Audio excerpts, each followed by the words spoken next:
Hello, hello, hello.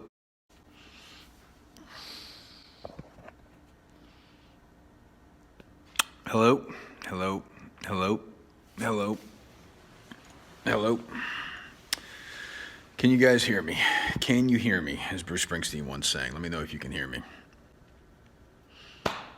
No? Yes? Can anyone hear me? Yes, we can. No? Yes? No? I am in the building of Entercom. Be in a mood, in a bit of a mood, a little bit pissed off today. So let me just, for you guys, give you some context here, because this is really one of the few places where I can go on and completely, unedited or any of that stuff and do my thing.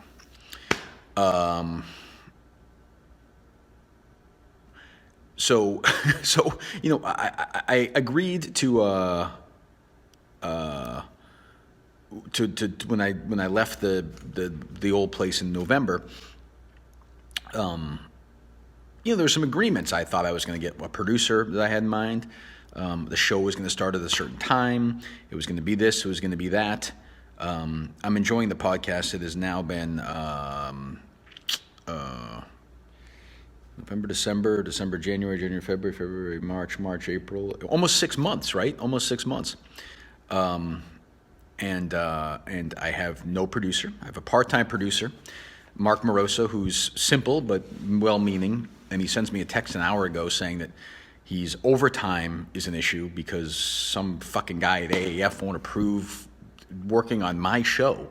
I don't have a show. I have a podcast that is I get like an hour or two a day in a fucking cramped studio to do it. I'm busting my ass to do that and being met with resistance every single step of the way. And it is driving me fucking bananas. I mean, banana land. I'm not gonna lie to you. It is frustrating. And it pisses me off. And I hate being in this fucking building anyway because of the, I don't have to deal with them, but the fucking shit on the floor below me, those people. Who I have no regard for anymore, for various reasons. So it's fucking frustrating. And and I'll see all the texts and hey, you suck, you're irrelevant, whatever. I don't care about that. I'm enjoying the podcast. That's fine. But it is maddening that I have to fucking, beg and crawl and fucking plead to get 2 hours of time to do a fucking podcast. While, people who are way, I mean, say what you want about me. Like, when I come somewhere, ratings go up. When I leave somewhere, ratings go down. There's no one else anywhere in this city, Boston, who can definitively prove that. And I am not valued. It's very strange. There's no value for these people. They just treat me like a fifth-class citizen. And it can be frustrating. So, that's all. That's where I'm at right now. So I'm in one of those moods today. So maybe I'll blow off the fucking podcast and let somebody fill in and do it. I may do that. But am I in a mood? Am I in a mood?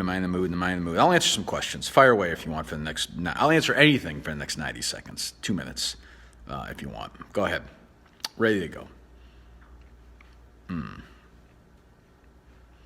No. Why do I hate you? I don't know. I just do. I hate everybody today. I'm in one of these moods where I hate everybody. And it's what is the plan if it doesn't work out? I think it'll work out, but it's just, November 15th or whatever it was when I left the old place, this was not the deal, It's frustrating. I see a lot of Barstool stuff. I'm not going to Barstool. I love them, but I'm not going there. I'm trying to do my thing here, but it is maddening. And I see my old program director go by.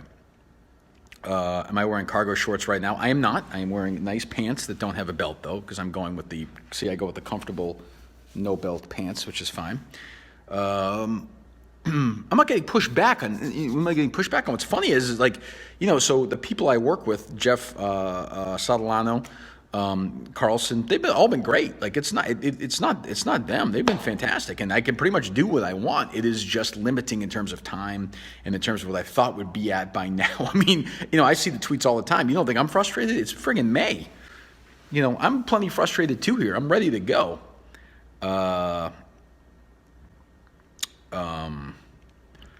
Yeah, I mean, I'm not, I see all the texts about all the old to show, whatever. I mean, that's what they are. Good luck for them. So, and that's the other thing, and I see one of the questions as well. It's a great question. Why doesn't radio.com advertise? The podcast is legitimately, I tweet out the link for the podcast, and that is the only promotion I get at all. And there are times where the podcast is, in the top 50 or 60 on iTunes. That's in all sports and recreation department in the world. And it's one tweet. That's it. There's no radio.com backing. There's no promotion. There's no nothing. We just send it out once, really, and then it's off to the races. It's absolutely crazy. Crazy. So I don't know, I'm frustrated, that's all. One of these days where I'm in one of these moods, and that's all. And I think, I'd like to think that there's, I think there's a long-term plan, but at some point you got to say, just fuck, what the fuck? Let's get moving here. But so that's where we're at. Yeah. So I don't know. Have I reached out to Joe Rogan? I have, and he has not gotten back to me. So I don't know what the World Series rings thing is. I don't understand that. How do I feel about the station going country? I don't think that's going to happen as far as I know. But so we'll just keep banging out the podcast as long as you guys like them. I'm getting paid a friggin' shitload of money to do them. So there you go. We'll have another one up here, I think, tomorrow. And yes, the Marty Walsh stuff continues to go on as I continue to take a look at his campaign. I guess I'll just lay it out here quickly for you guys, and it's only 350 of you on here. The Globe had a story by Matt Stout a month or so ago about LB Strategies, which is a company that is runs the campaign for Marty Walsh, is in charge of it. And it's essentially two women, this woman, Lori Bosio, and Lori Higgins, who is Walsh's girlfriend, lives with her. And it's $900,000. That's the kind of money that's going there.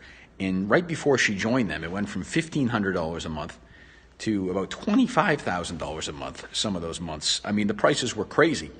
And if you look at, and then when you really start digging, as shady as that is, when you really start digging, you take a look at the donations are being made to the campaign, the people they deal with. There's a lot of questions. And whenever I and the people I'm working with who are doing a great job ask questions, we either get yelled at or we don't get answers. So we're continuing to dig away because there's stuff there. And I can tell, dealing with Walsh, the off-the-record conversation we had, he was concerned. And the people I've talked to, particularly I had a conversation yesterday with somebody who's donated to Walsh, and a bunch of people at his company donated to Walsh. This guy was not happy, kicked me out of his place, had no answers, and was on the verge of getting physical. So we're going to continue to do that. We're going to keep working. So we have that going on. We have some other stuff going on as well. And I would encourage you guys, I did not hear Felger calling things vaggy yesterday. I don't listen to, I tell you, I listen to no, podcast on Kate's thoughts of being adopted by a psychopath. It's a good question. Yeah, I don't want to sound like Dino, but I don't listen to any sports talk radio now. I just don't. It's just not for me anymore. I don't care about it. I didn't care about the games yesterday. I just don't. I wish them all fine. Good luck to them. Good guys. Whatever. Good luck. So, yeah, the idea of me listening to sports talk, I couldn't, listen, do what you want, but I can't imagine listen to sports talk radio at this point. It's just so fucking empty. Mr. Skin, I reached out to. We're going to have him on at some point. We got a bunch of people coming. And yes, we will. And, so I've seen I've seen a bunch of people say we like to have fans call in, and we're going to start doing that. I think here in the next few weeks, we're going to do a couple of shows with some call-in stuff as well. So we'll give you guys the heads up an hour or two in advance and tell you when to call. Merloni misses me. Oh yeah, he's a great guy. So we'll just keep doing our thing and see what happens. But it is, I'm at one of these days, and tomorrow maybe I'll feel better. But you got me one of these days where I'm extraordinarily frustrated with this process because, man, I'm trying, I'm working, it's one of those things where, I wish that things were moving faster, but evidently they're not. So there you go. That's it. That's an update. So, that's it. All right. Well, goodbye. Dale and Keith did a segment on the most devastating trades in sports. Good for them. I mean, whatever. Dale will be there until the city will friggin' blow up, and Dale will be by himself talking about, the 3 stars of the game. So good. There we go. Podcast, I hope, coming up here today. We'll see. Maybe not.